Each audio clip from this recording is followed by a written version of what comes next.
Hey everyone, Elise here from TGG Gaming at the first ever TGG Gaming Regional in Aberdeen, South Dakota. Who are you and how do you do today? My name is Tyler Felix and I got second place. Alright, and what deck were you playing? Phantom Knight. Alright, anything else you want to say before getting into the deck profile? Any shoutouts or anything? First off, shout out to the team, Spell Speed 4. We're based out of Sioux City, Iowa. It's just a bunch of guys in matching jerseys.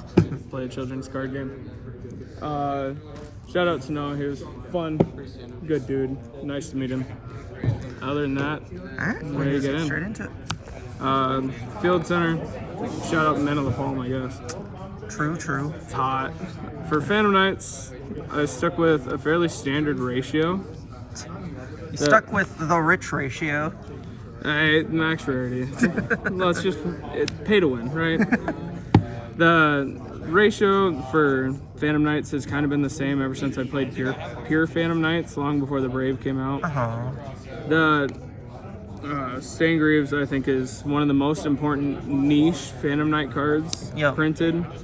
And this is actually really cute at 3, but I'm not playing like the Kogmusha and the weird extenders, so it's not worth it. But that seems fairly standard. Traps for the Phantom Knight engine. I don't like the wings in the list just because it added an extra card that you didn't want to open. Stick to the 3 and the 1 extender. Shade's the best card in this deck. Go for the adventure stuff. 3 Enchantress, the 1 Rider, 3 Right, then the 1 and the card that everybody opens all day long. Truth. But this is really cute because you could equip it to Shade and take care of stuff before you actually commit to the board. It's a lot of fun. Standard, you want to open it. That's why you played the 6 starters for the engine. And then everybody's favorite bricks, the 2 and 2. Glad that we can't play 3 anymore, but don't really want to see it at 1. The only difference or non-standard thing about my list is I love these 2.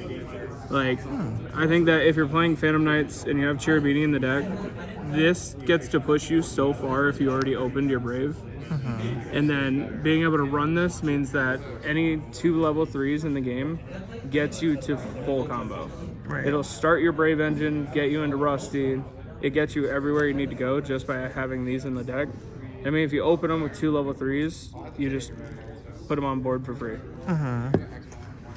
And then I played more of the gas build, so I played the Psychics and the Dangers, and of course the generic summon themselves.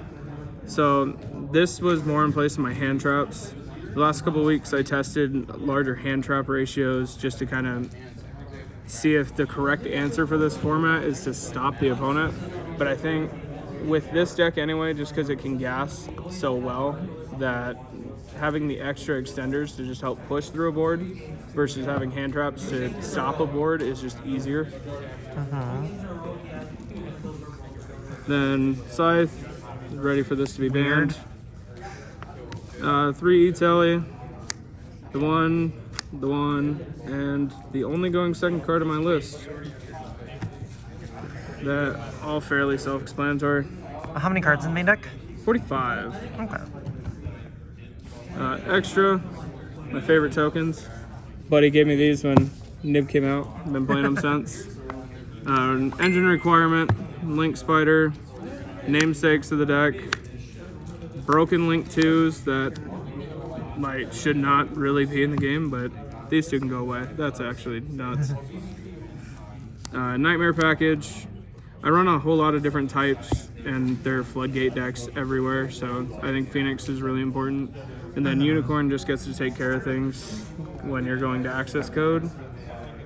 And Speak of the Devil, access code. Exceeds, Leviair. I run the double break sword because I really like the break sword in Raiders Night.